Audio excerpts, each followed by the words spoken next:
Namo Phat. Thanks so much for joining me for our daily practice check-in. Listen, listen, listen. This wonderful sound brings us back to our true home.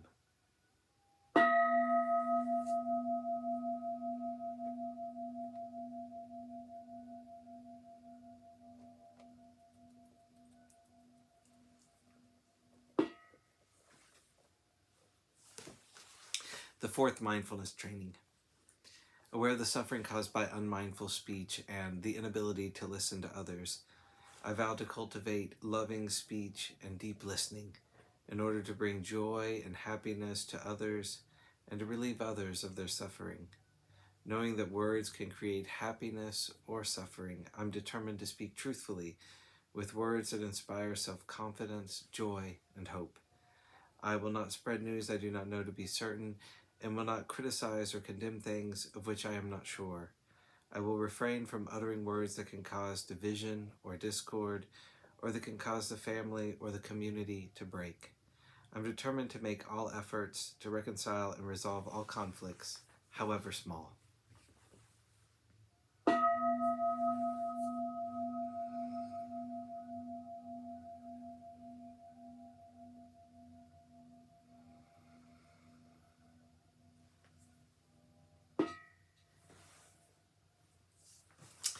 For our Dharma lessons, we're reading Abundant, Exalted, Immeasurable by Ajahn Pasanno, and we're continuing in Chapter 2, Metta, a Mature Emotion.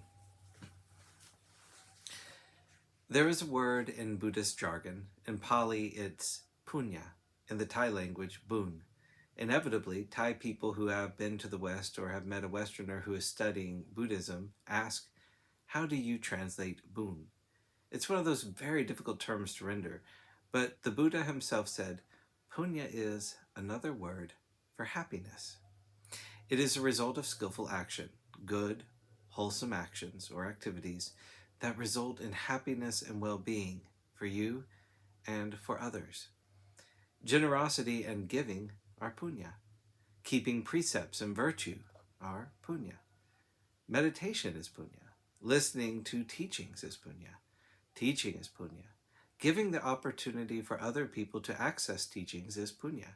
Helping others, acts of service, are punya. Delighting in the good that other people do is punya. Dedicating the blessings that come from your own good actions is punya. There are many levels, but these are avenues for creating happiness. We realize that we can tie them into the theme of loving kindness.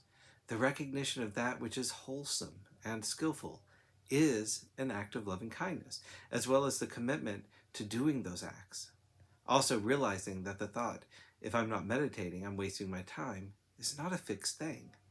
There are many avenues of wholesome and skillful action, and it's important to be able to have a recognition of the spectrum so that we can seize the opportunities, such as seeing somebody else doing something skillful, and then delighting in that.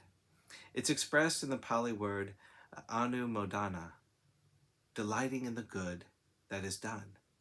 You don't even have to do anything.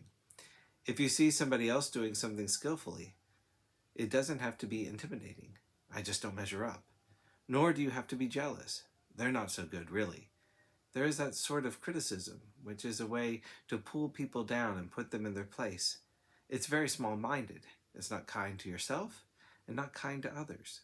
Conversely, there is a spaciousness in the heart when you are neither intimidated by others nor torturing yourself because you're not doing quite the right thing in the right way.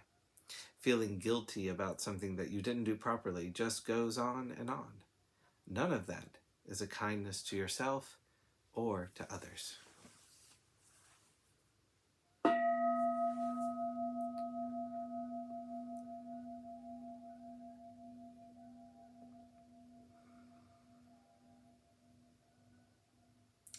May all beings be well.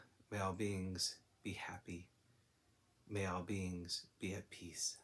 Namo Phat. Thanks so much for joining me today.